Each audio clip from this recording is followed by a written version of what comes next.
Well, hello, everybody. It's me again, Demetrius, and I am here once again with another episode of Facts and Fatherhood. Well, y'all know we have been in our Family Matter series, and you've had an opportunity to meet some of these, or you had an opportunity to meet these people that my wife and I have had the blessed opportunity to be able to raise, who I say are some of some of the best people on the face of the planet, and they happen to be my favorite people. And it's okay for me to say that. I'm a little bit biased, and I hope you are biased as well when it comes to those people that are a part of your family group. We do love our children. They are doing some really great things. And so we are so excited for what they're doing. They don't have to do a bunch of things, in order for us to really love them. We love them so much. And by the way, I always say it on every single podcast. I love being a father, and I am hoping that you are inspired over the course of our time together on this podcast and on this journey. I hope you are inspired to love being a father the way that I have loved being a father. And so, in the midst of our family matters, you have had the opportunity to hear from my daughter. You've had the opportunity to hear from my son. You've had the opportunity to hear from her twin brother, who is the new dad, who him and his wife are doing such a phenomenal job there with my. We miss them, and we're looking forward to the opportunity of spending some more time with them coming up here really, really soon. But today, I have a very, very special guest in the studio, or in his studio, I should say. He's miles away from me, but thankful for technology that allows us to be able to actually speak to one another over the course of this particular podcast.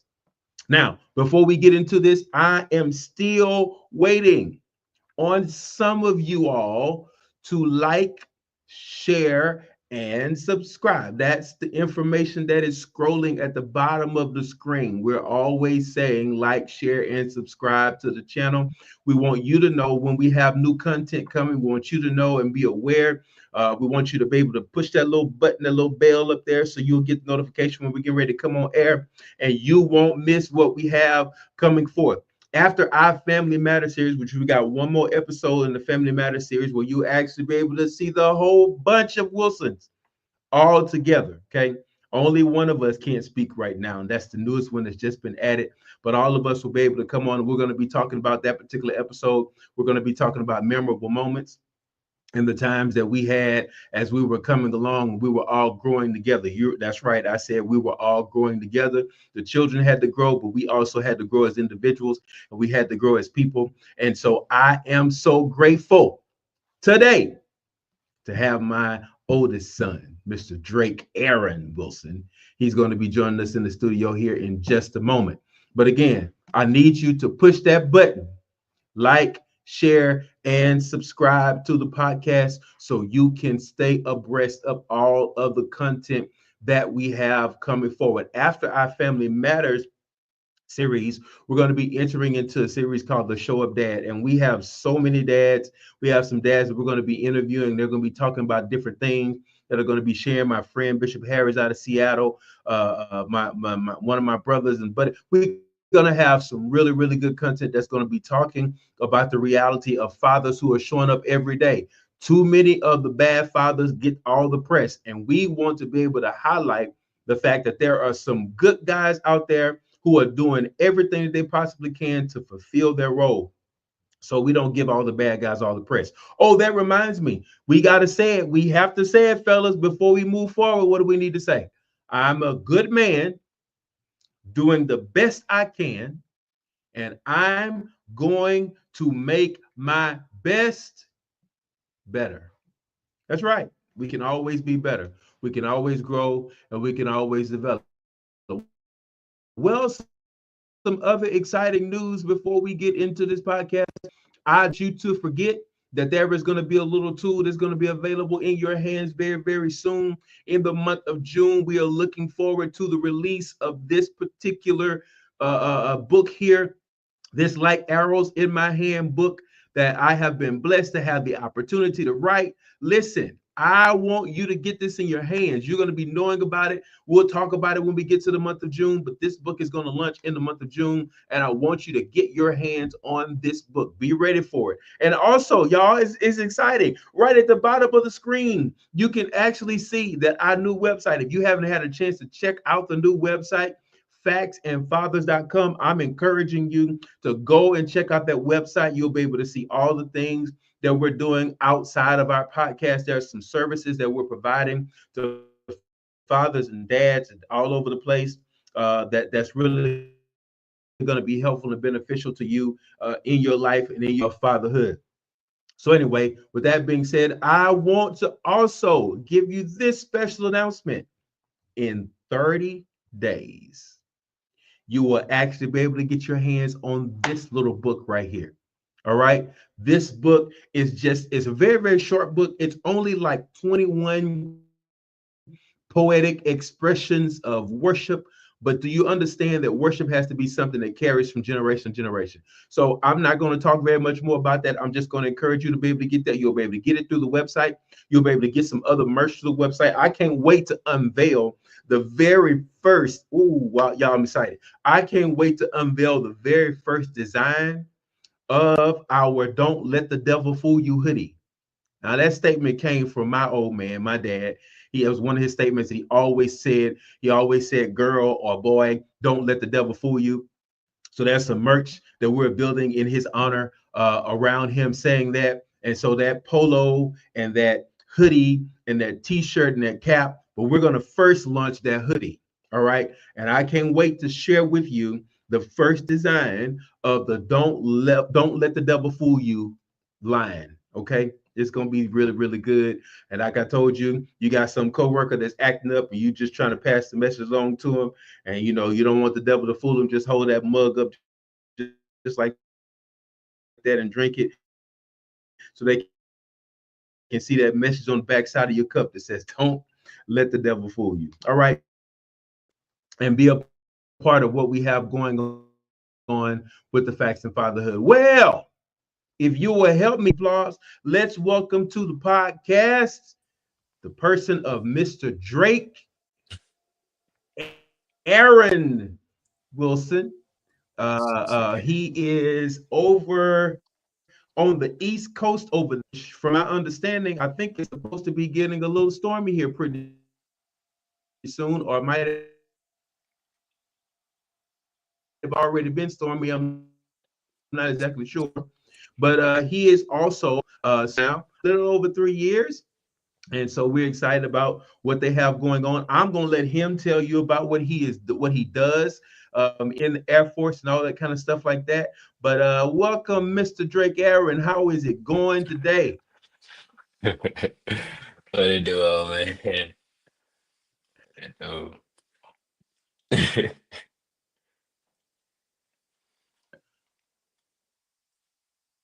Huh. Yeah. So tell people what all you got going on, what the United States Air Force. Let's talk about that for a minute. yes, sir. Yes, sir. So, my job is air transportation. Got a different couple, I guess, directions I could go with that because now going from aircraft services technician to a passenger service agent, but now I'm finna go get certified on moving hazardous cargo. So I'll be HAZ certified, and I'll be doing that in April, right before I deploy. So yeah, that's now I'm moving into that, which is kind of considered like special handling or JI, and being able to transport stuff that not everybody can take. So that'd be my new thing. Yes, sir. Yeah, y'all see, I'm just saying, y'all hear. Nevertheless, I am so grateful to the Father. This was the only individual on the face of the planet that actually first made me officially a father. This is the one when I tell y'all the story about holding him up. in the hospital and saying to the father, I do not know how to do this, and I really need you to teach me. This was him. This is who officially caused me to enter into the role of father, dad, so on and so forth. However, he got to a certain age, and after that particular age, he called me what he calls me now. Hence the title of this particular podcast, Old Man. So here we are Yes, having a sir. conversation him and his old man. Now, here's the thing.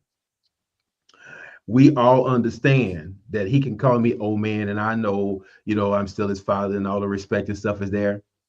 Unfortunately, he cannot call his mother old woman. It just will not work. Matter of fact, she doesn't even want him calling her woman, okay? Because her word, she is not woman to him. She is mom, she is mother, all those things or whatever. And sometimes he just I don't know what's going on, but sometimes he just feels the need to try and push the button and push the envelope there to try to call his mom the that kind of stuff. But y'all already know how that goes. Okay, we're not trying to go there. I'm trying to spare him. Yeah. So y'all maybe need to help me in the comments or something and just kind of tell him stop that. So he doesn't get himself hurt. Some kind. I'm trying to keep the boy from getting hurt. Y'all really am. I don't know if he understands that, but nevertheless, um, as we've been talking in our Family Matters series and our Family Matters, we've been talking and having conversations with each one of the children, and we've been just talking about the reality. My daughter, there was so many things that she shared over the course of her episode, and we talked about different things. We talked about discipline, we talked about correction, and all those kind of different things like that. And I think we talked a little bit the same with my youngest boy. And I wanted to just kind of anchor because, as I've said to y'all before, you need to understand everybody does what they do, and everybody's podcast is built around whatever it is that they particularly desire to do with their podcast. Our podcast, as I have said before, is unapologetic about making reference to the scriptures as it relates to what we are discussing and talking about as it relates to fatherhood. And so it's important for you to understand that when we're talking and we're discussing, I don't back off of it. And the reason why I don't back off of it is because I know that it is the principles of the scripture that actually work. Okay. When I prayed and asked for wisdom and asked the Father to show me how to do it, he referred me to the scriptures. So I talk about the scriptures because that is what worked for me. Okay, you got to talk about what worked for you. And so I'm just sharing this with you. And over the course of our conversation, we had a conversation with my daughter, and one of the hallmark scriptures that we utilized, it came from Ephesians chapter number 6 and verse number 4. And it talks about fathers don't provoke your children to wrath. That's what it says in the King James, right? It says, fathers, don't provoke your children to wrath, right? But bring them up in the fear um, and admonition of the Father. And so when we look at that particular book or that particular verse, in my favorite translation of the passage, the CJB or Complete Jewish Bible, it says, fathers, don't irritate your children and make them resentful. Instead, raise them with the Father's kind of discipline and guidance. And this is what the Father taught me over the course of understanding that passage. That passage was one of my hallmark passages that I often referred to in times where I was dealing with my children when they were coming along, that I understood that it was important that I did not irritate and I did not provoke them to wrath, that I did not bring them to a place or to a point in my correction with them or any of those kind of different things like that, that I brought them to the point where they were discouraged or despondent or any of those kind of different things like that. But I wanted to help them once it was made clear to me that their relationship with me would be the foundation for the relationship that they would later have with the Father. and the relationship that they have with me will make it, if the relationship with me is proper, it makes it an easier transition for them to move into their relationship with the Father. It helps them in their confidence in life. It helps them when they move forward, as we discussed in one of our podcasts before. Fathers give their children a sense of identity, and so there was so many things that we tried to model to them, that we tried to show them, that we tried to share with them, that we were hoping would be beneficial to them. And it's so rewarding to see that they are benefiting from those things that the Father shared with us and showed us how to do. So, Drake, at this particular point in time, your life, we had conversations quite often, and I would talk to you guys, and I would tell y'all that eventually, the roles would my mom and dad would always be your parent. And although we'll still be mom and dad, our role in your life would change from being the one who's telling you when to go to bed and telling you how to do your chores and all that stuff, to being the one who's telling you when to go to bed and telling you when to get up and telling you how to do your chores and all that stuff. So, talk to me a little bit about your transition into manhood, and everything like that, and what that looks like now. Yes, sir. I would say that I do remember you having a conversation with us about, especially me and Darren, about, you coming into that role as we get older, that you're not gonna be telling us what to do. And it gave us that ability to make decisions on our own and be responsible for the decisions that we make. And because that was a really big thing that you always pushed to us, was that you are responsible for your actions, and that you can't, no one can make you do anything. You can't blame anybody else for your situation, things of that nature. So uh growing, kind of getting into that mindset of well, let me uh analyze what I'm doing. Let me think about the decisions I'm making. It actually uh like, especially around that 16 to 18 range, 15, 16, 18 range, that when that concept started to really fully come into my head, that what you were doing, it was just like it kind of, it gave me the ability to show what you guys have put in it. So it just gave me that the ability to, like, okay, well, my parents are knowing what they put inside of me, and they let me display that, with the decisions able to make on my own, and you giving me that leeway to make those decisions myself. So now it has benefited me in the military, most definitely, especially the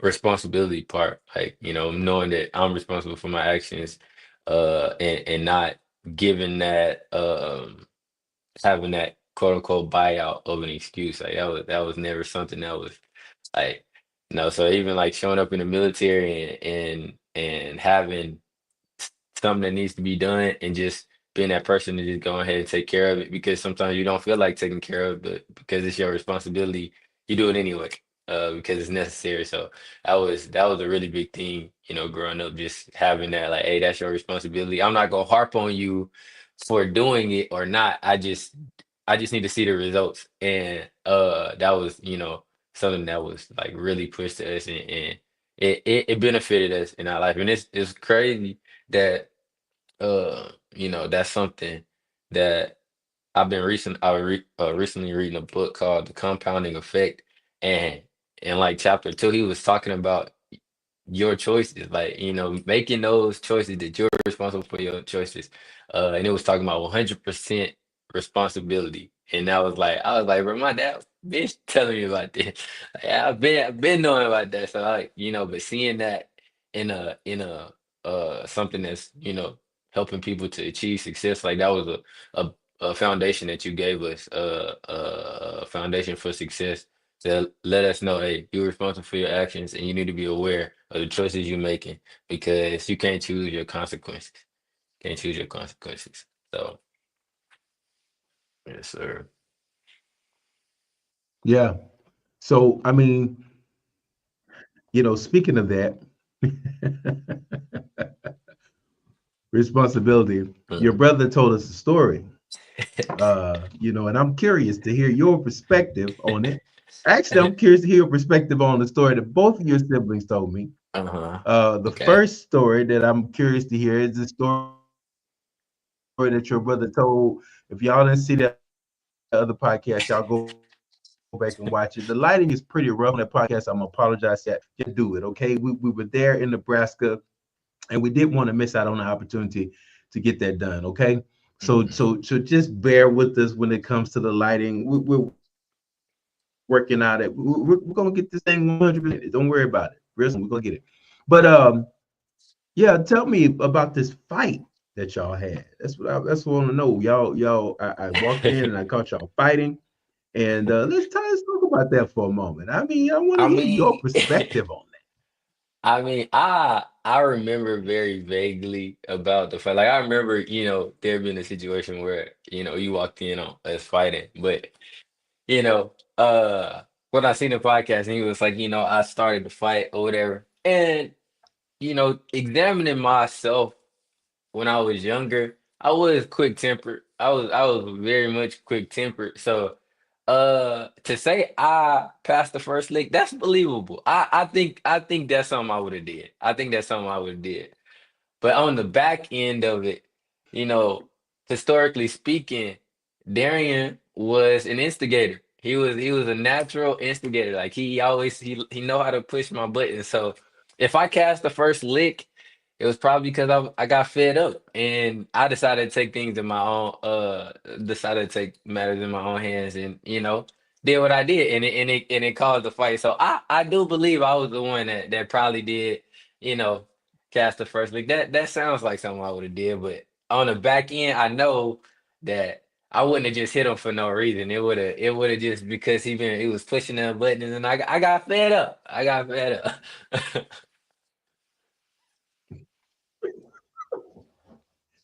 So one of the things we talked about when it comes to like personal accountability, responsibility, we was like, listen, nobody can make you do anything. Nobody can make you do anything that you do not want to do. Okay. When it came down to it, don't tell me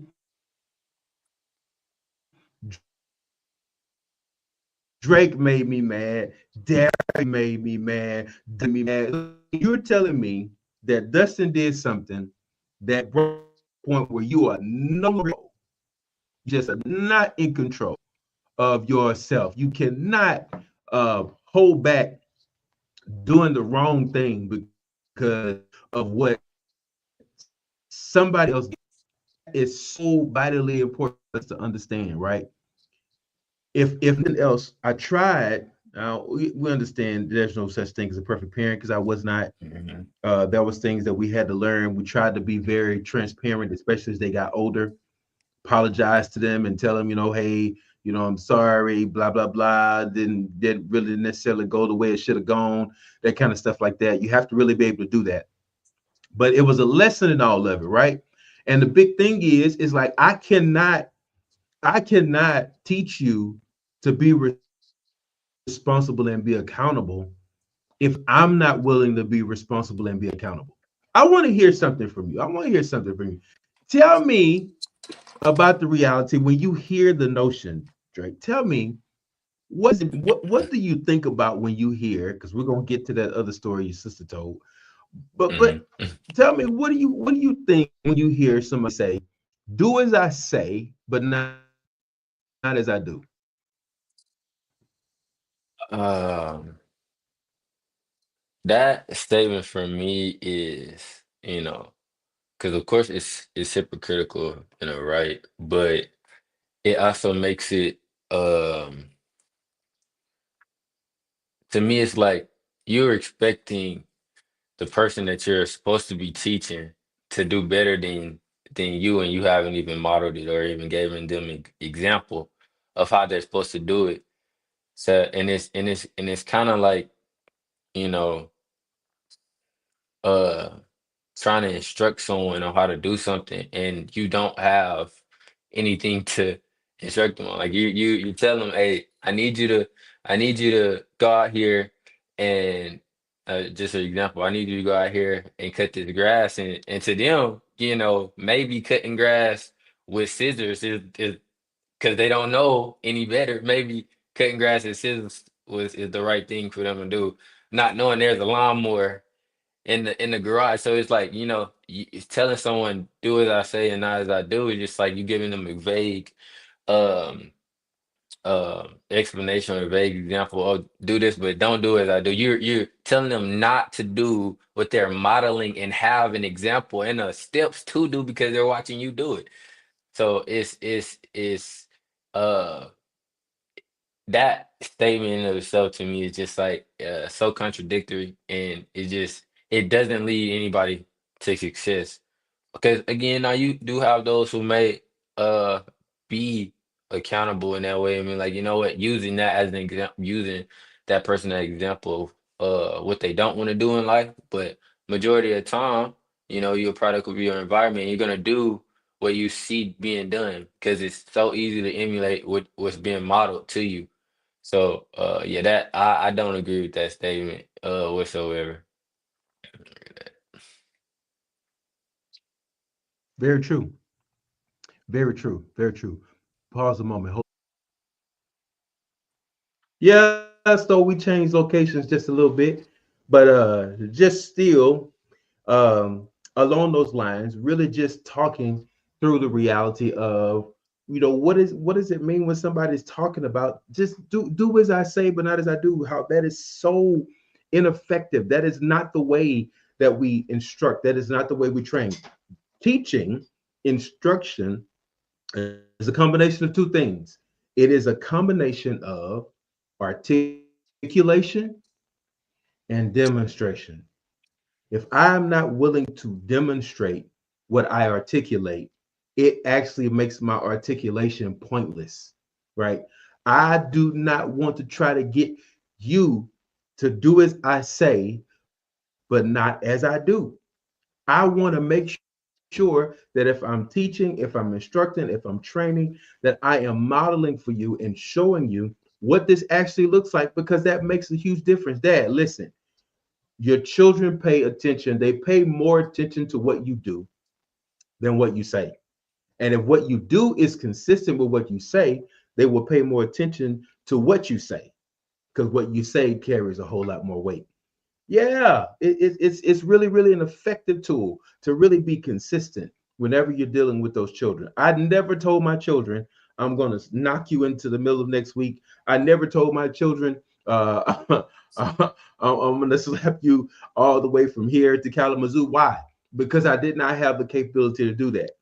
But I did tell them, hey, I'm going to spank you. And I need to ask you. See, I have so much I need to ask you after talking to your brother and sister, because Uh-huh. then your brother and sister said to me that, when it came to spanking you guys, because yes, we did spank, but when it came to spanking you guys, they told me that I only spanked y'all like 5 times. And I was like, I know better. It's got to be more than 5 times. Come on now. No, Come on. What's I up? would Talk to I me. would give it over that. I Oh my would give God. it over that. I I mean I wouldn't give it up like actually a spanking. Like, yes, of course you discipline us in other ways, but as far as the spanking goes, like, I don't know, 4, maybe 5, and 5 probably pushing. Like, so I don't remember it being very much over that. Wow. Now we I- saying 5 is pushing it. Wow. Yeah, First we had a definitive 5. yeah. Now the oldest one is saying 5 is pushing it. I don't, I because I have don't to remember somehow I going over remember that. more than 5 spankings, but Maybe because you got listen, 3 children, so you I'm probably just I'm whoop, just trying to say I'm just But I for me personally, I know I didn't get over 5. I know, I didn't. I I know I see. didn't. So went over 5. Okay, well let's talk about this story that your sister told me, Okay. that whenever you guys will get in trouble, which y'all did sometimes, and you did grow my patience very much. You grew our patience very, very much, your mother and myself. Yeah. And I was told, you guys kind of had a little your own little conference when it would be time for you guys to kind of, after I kind of express, okay, well, I'm gonna talk about a little bit what you guys did, but y'all just go and sit down for a moment. Y'all go in the room for a moment. Let me think. Talk to me about that. I heard y'all kind of had your own little conference going on, trying to figure out, what was going on with me. And you talk about regards like if we got in trouble or something like that, and you were just like you gonna go in a room, and I don't know. I do remember us, that being something that was just like because we didn't, we don't know necessarily what is gonna Y'all, come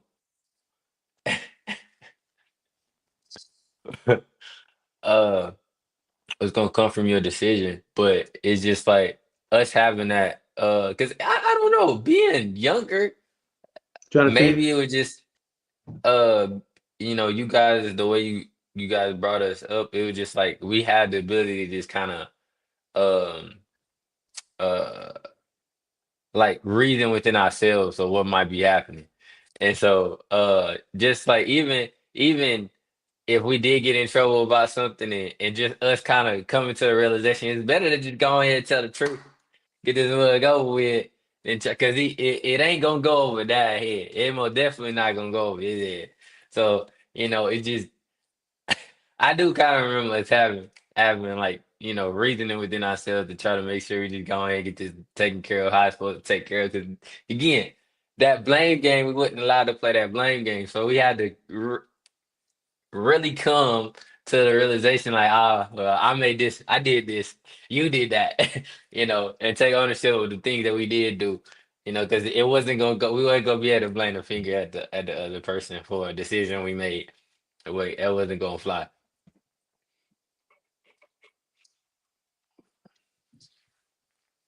See, it's a thing.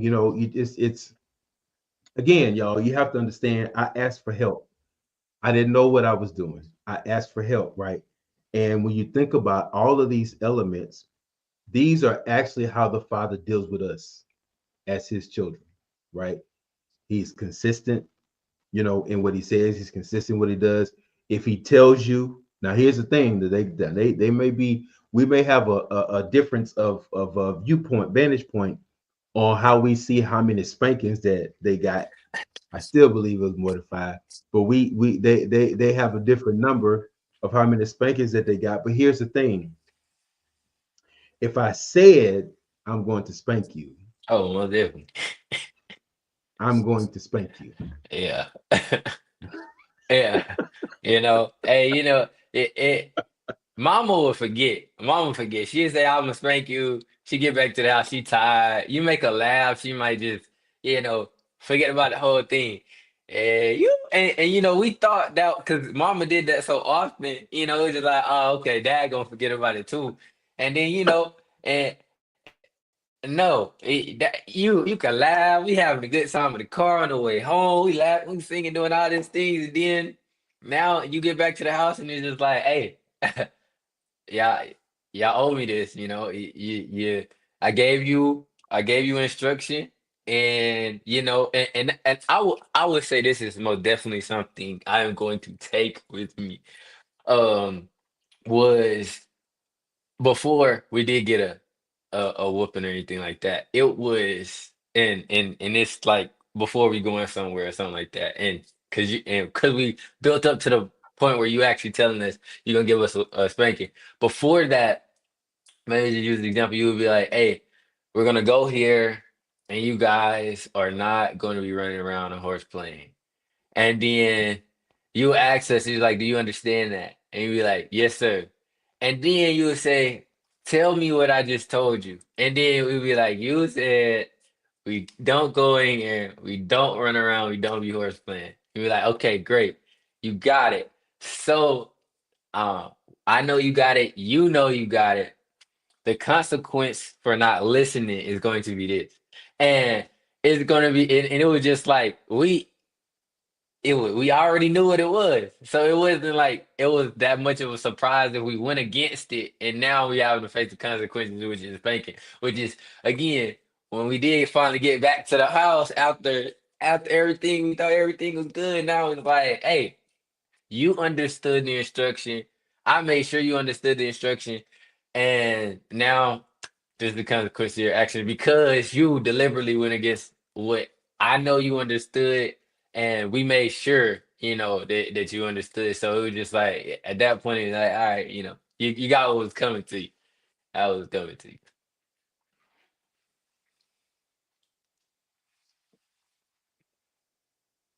Yes, Yeah. sir. And that was the thing. Again, this is how the Father deals with us, right? I mean, Deuteronomy 28 is one of the best examples of that, right? If you do this, blessed shall you be in the city, blessed shall you be in the field, blessed when you go, blessed when you come, all that kind of stuff like that. Then he says, if you don't obey, then you'll be cursed. Deuteronomy chapter 30. Behold, I said before you death and life, blessed and curses, therefore choose life, that you and your seed may live. So he literally is telling you, if you do what's right, this is what's going to happen. If you do what's wrong, then this is what's going to, you know what the consequence is going to be before you ever take the action that you take. And that's one thing I really I tried my best to stress home with you guys because I wanted y'all to be very good decision makers and I wanted you to be able to function properly without us. Really wanted you to be able to make good decisions, but good decisions are made by weighing the consequence before you take the action. That's how good decisions are made. And so we wanted them to be really good decision makers and wanted them to really be effective in what they're doing. And I'm so glad that you guys really did, that we had some days that where it was like, oh my gosh, are they ever really going to get it? But lo and behold, looking at you all now and seeing how productive you are and seeing how well you are doing and how you are pursuing and how you're going forward. And yes, you're doing the thing in the military, but then you also have some other business pursuits and all that stuff like that that you're doing, that you're getting into, and you're building, and working on your future Fortune 500 company that you try that you're working to establish. And it makes a difference. And what would you say to a father? You know, just an encouragement to dads that are listening in. What would you say to them? Along the lines of, how important and how vital their role is in the lives of their child, and how important it is for them to stick around and make sure they're involved. um, I would say that uh, fathers are critically important.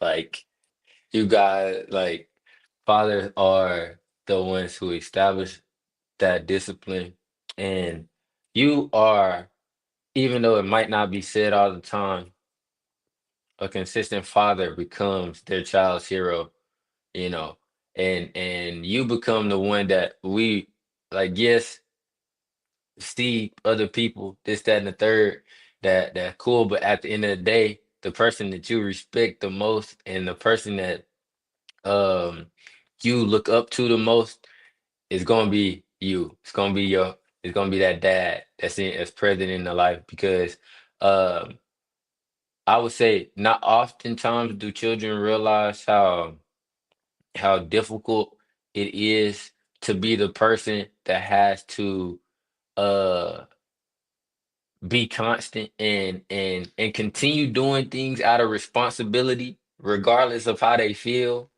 But as a man, you're built for stress. We're built for stress, but at the same time, who you are critically important. It is because and that's why the statistic of single fathers compared to uh children that have both parents are kind of similar because how critical it is having that male figure, that father in place to be able to establish the household because you are needed. It's not a maybe. Sometimes it is a need, a necessity for you to be present, and it is. I just say I encourage you guys most definitely because even it kind of brings me to my uh thought of one of my friends when I was overseas, and uh, he had a situation where, and uh, I felt for him because he was 18 and he found out he was having a child, decided he wanted to join the military, and he joined the military. And the young lady, I mean, when I say I was feeling for my guy when he told me that he wasn't able, the young lady wasn't allowing him to be present in his son's life when he found out he was having a son, and how angry he was that he could not be there. And it sat on him. I mean, when I'm saying it sat on him, and I was happy I was there to be able to encourage him, because I was like, bro, I understand your frustration. I understand where you coming from. But then um it the way the father played that, the way the father made it to where, because he was on he was happy to be responsible. He wanted that responsibility. And for that to be ripped away from him was something that was crushing him. And I never forget when we was getting our orders to find out where we was going. And because he's stationed in his son is in New Mexico. And all of a sudden he ended up getting this call saying, "Hey, we're gonna be sending you to New Mexico." This boy got stationed 30 minutes away from his son. 30 minutes away from his son. And now, now that we all he's back in where he is now, and he has the opportunity of actually fathering his son, to see his whole dynamic shift from where he was, that the anger he was, and to now being again happy to be responsible. Happy He was happy to be responsible. Uh and seeing that situation, just like, because I cried with him when he called me and told me, he's like, "Wilson, I'm getting to see my son. I get to be stationed where my son is." And getting to see how how much of a burden that got off his chest, because he was trying to be there. And unfortunately, the young lady was making it difficult. But now, that situation, it changed. And now he actually has his son now. His son is with him now. But being able to see that, it not only is it um um beneficial for the child to have their father. It's also beneficial for that father to be with that child. Because to see that boy, see him light up when he was able to be with his son, and getting that first call when he called me, he was able to go see his son. He called me. He was like, "Wilson," and he's emotional because he's finally being able to do uh what he set out to do, take care of his purpose that he felt he had, which is raising his son. And that was really encouraging to see. It touched me, and I was just happy for him. I mean, I rejoiced with him when he told me that. Like that day we got that news, I was crying with him, because I was like, bro, oh my goodness, oh my goodness. So yeah, it is uh it's crucial that fathers are present in their children's life. Absolutely crucial. Absolutely crucial. Yeah. And remember, fathers, remember, dads, one of the things that we're consistently saying to you, the requirement is not to be perfect. Okay. The requirement is to be present. Okay. You can be present without being perfect, but perfection is not required. All right. You're going to learn to grow. All in all, at the end of the day, your child needs you in their life. And whatever it takes for you to be in their life, for you to be involved, for you to be a part, that child naturally desires and wants you to be engaged with them in their lives. I still sometimes wish I could interact with my dad. He's been gone for a little while. I sometimes still wish I could interact with my dad, because it does really make a difference uh, with him being present. Okay. So I'm encouraging you, dads, listen, whatever you take, I hope you take a lot from this conversation. But I hope the main thing that you take from this conversation is, once again, realizing and knowing that your labor will not be in vain. If you teach and you train and you demonstrate, and even in your imperfection, you keep on moving forward and doing what you have to do, you'll actually see the benefit. This to me is one of the most rewarding places for me to be in my fatherhood journey. I don't know everything, and I won't act like I know everything. My goal is not to share with you or even present to you as I know everything, because I don't. I just want to share with you what I know worked for me. I want to share some principles, some things with you that have I felt were very, very beneficial, that my children are seeing the benefits from. And it is so rewarding to see them take the lessons that they were given, check this out, and build upon them, right? I'm sure that there are some things that they will be able to build upon, to utilize in their own lives with their children. There's some things they'll do the same, there's things they'll do differently, and that's totally okay. But at least there's a foundation that's been established there. You make a difference. You are needed. You are important. Okay. You have to hang in there. Okay. Whatever you do, stay with it. All right. I want you, as I keep saying, to love being a father the way that I love being a father. I want fathers all over the place to love being in their child's life, active, engaged. Go to the baseball game, go to the basketball game, go to the football game, take them out. I had daddy daughter days. There was some times where we had, our boys hang out, our fellas hang out, and a lot of times we knew when we get back home, the ladies were going to be asking questions about what we did and all that kind of stuff like that. And our answer was the same. I said, you tell them that we went out and we did what fellas do, and that's just it. At the end of the day, all right. Intentional time is important. Don't forsake intentional time.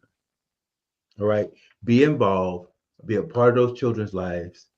And as you heard, without a cape and without any of the capabilities of Marvel heroes, you get an opportunity to be a hero in the life of your child. You get an opportunity to be respected in the life of your child. Whatever you do, man, don't stop. Keep on going. All right. That's what I encourage you to do. All right. Listen, there's so much more. We can talk about this all the time. And we're going to be talking a little bit when we all get together on our Memorable Moments podcast, our Memorable Moments episode on the podcast. But listen, I'm telling you, we don't have a script, just kind of a little bit of a format that we go through, but we don't have a script. We just wanted these conversations really just flow organically and just kind of talk and conversate for you, hoping that you will pull, that you would extract a lot out of what is being said and a lot out of what is being shared that will help you somewhere along on your fatherhood journey. I'm excited to take this journey with you, and I hope you're going to stick with us. Okay. I hope you're going to stick with us as we walk through this fatherhood journey.